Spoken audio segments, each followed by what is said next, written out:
years, obviously because of a misunderstanding with contractual obligations on Brock Lesnar's behalf and obviously on the behalf of Dave Bautista for the last 3.5 years.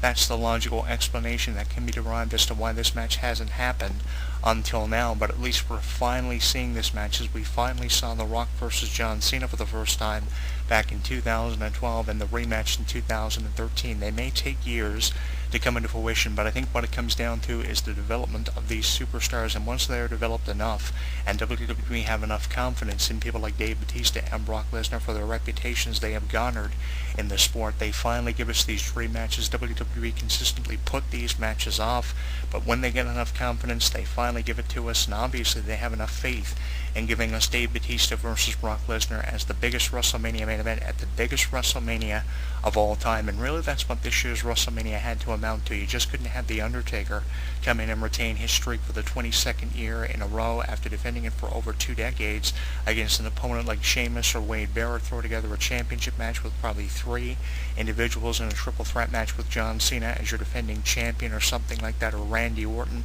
You obviously had to have something impressive, and now that question is raising, where does this leave John Cena and Randy Orton if this match comes in fruition? Where does this put them in a position at WrestleMania 30? What will they have to do? Obviously, John Cena will face someone like The Undertaker, and Randy Orton will face someone like The Rock if Randy Orton loses the WWE World Heavyweight Championship to John Cena, per se, and John Cena goes to the Elimination Chamber pay-per-view only to be defeated by Brock Lesnar, obviously with interference on the behalf of someone, either Paul Heyman or The Undertaker, where The Undertaker challenges John Cena to a streak match at WrestleMania. That will be interesting if The Undertaker came out to cost John Cena the WWE World Heavyweight Championship by Elimination Chamber, setting up for a challenge to be issued by The Undertaker for a match at WrestleMania for one of the first times ever The Undertaker would actually issue a challenge for his streak to be put on the line at WrestleMania. Or John Cena, let's say, wins the Royal Rumble for some unexplained reason, and the night after chooses to face The Undertaker at WrestleMania rather than getting a rematch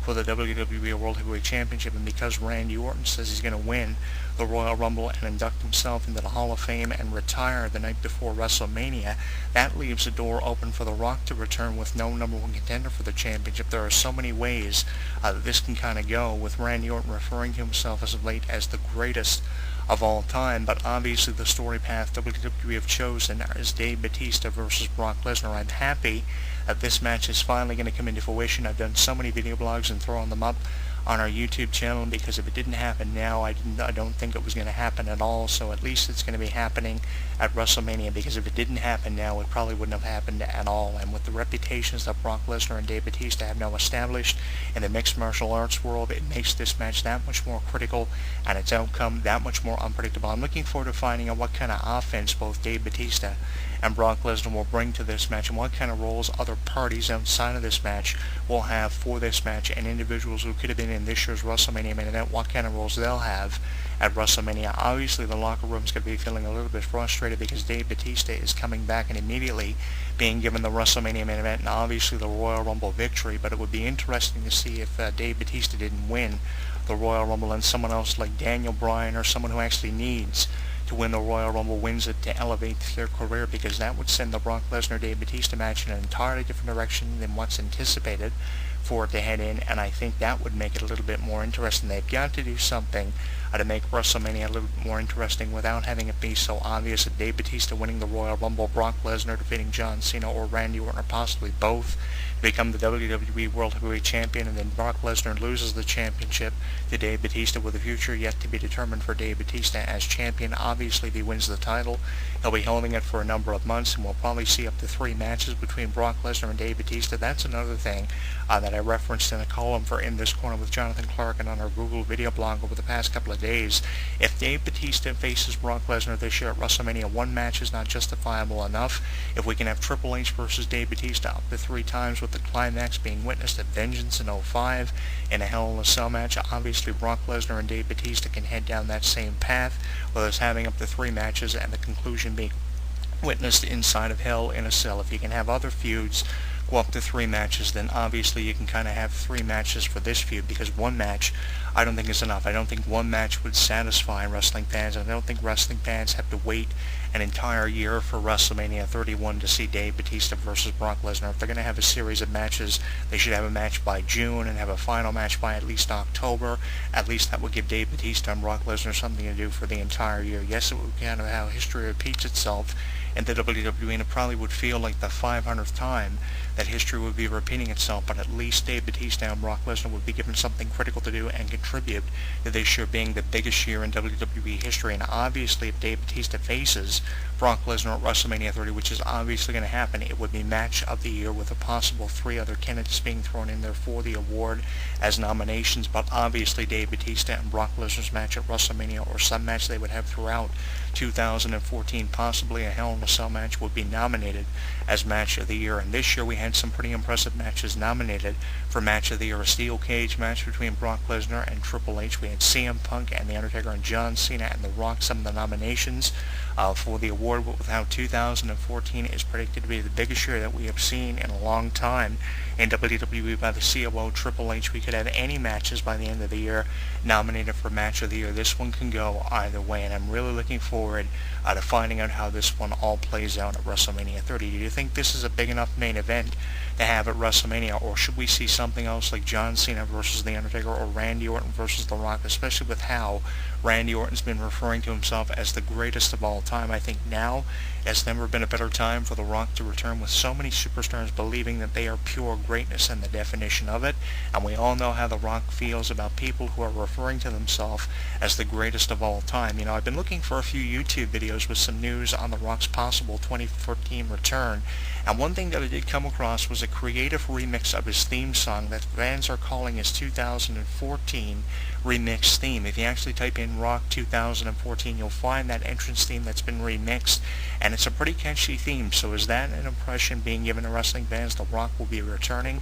On his Facebook page, I was actually on there the other day, and I was trying to figure out something for Randy Orton to do at WrestleMania, and strangely enough, there's nothing on The Rock's Facebook page indicating that he'll be a part of this year's WrestleMania. The most referencing he does for professional wrestling is on his Twitter at Dwayne Johnson, and right now there's nothing teasing a possible Rock return. So obviously WWE aren't bringing The Rock back, either that or they're kayfabing The Rock's return extremely well.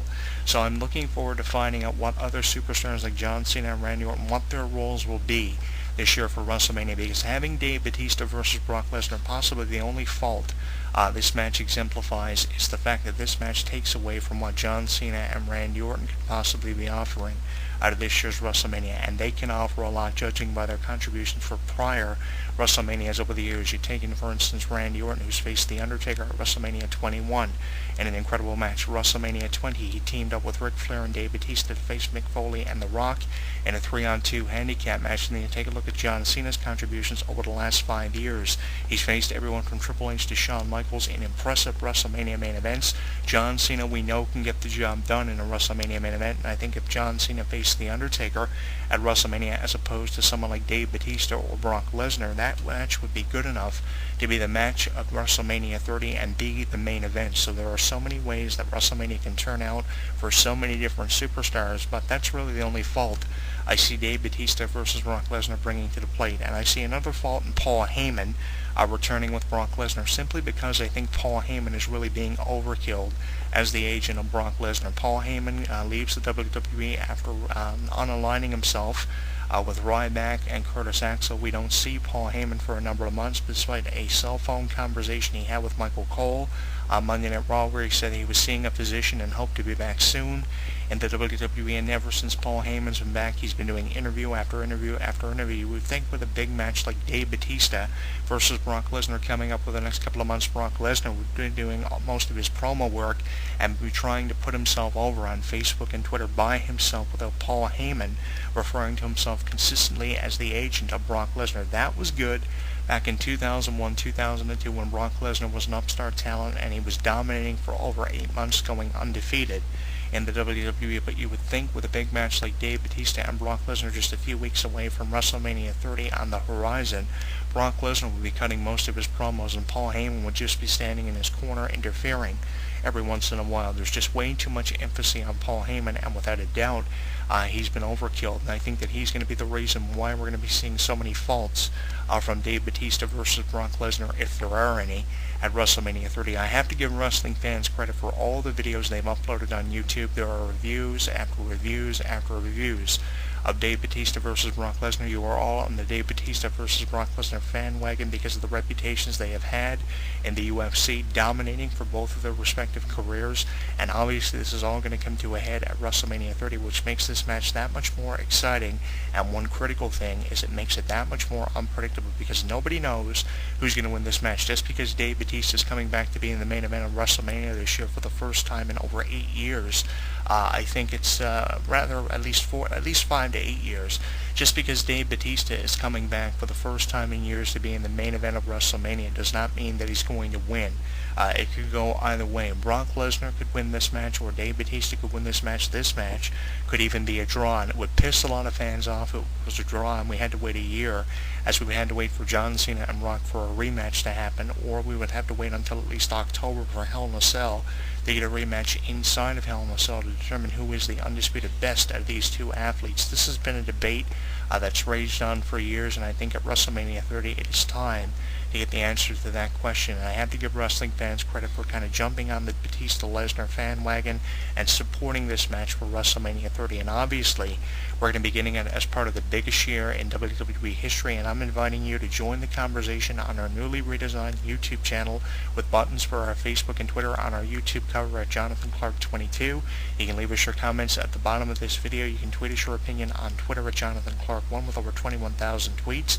And on our Facebook page, you can join the conversation at facebook.com/HEW Entertainment with over 1,000 fans who have subscribed to the conversation of HEW Entertainment and sign up for the official forum of HEW Entertainment. It takes about 90 seconds to do so. Once you create an account, you can join in on all the discussion found on our website and heard on this radio program in our archives. All you have to do is click on radio or column to get the latest thoughts from me as a radio show host and columnist on the radio show, and for our column archives for both In This Corner with Jonathan Clarke and Cheap Shots from Jonathan Clarke, our Google video blog, which has also referenced Dave Bautista and Brock Lesnar quite a bit over the past couple of weeks. I'm excited, if you haven't already figured it out, for Dave Bautista versus Brock Lesnar, and that's why I'm going to be archiving this video on our YouTube channel amongst our over 24,000 views and our over 1,000 video archives. I want to know what your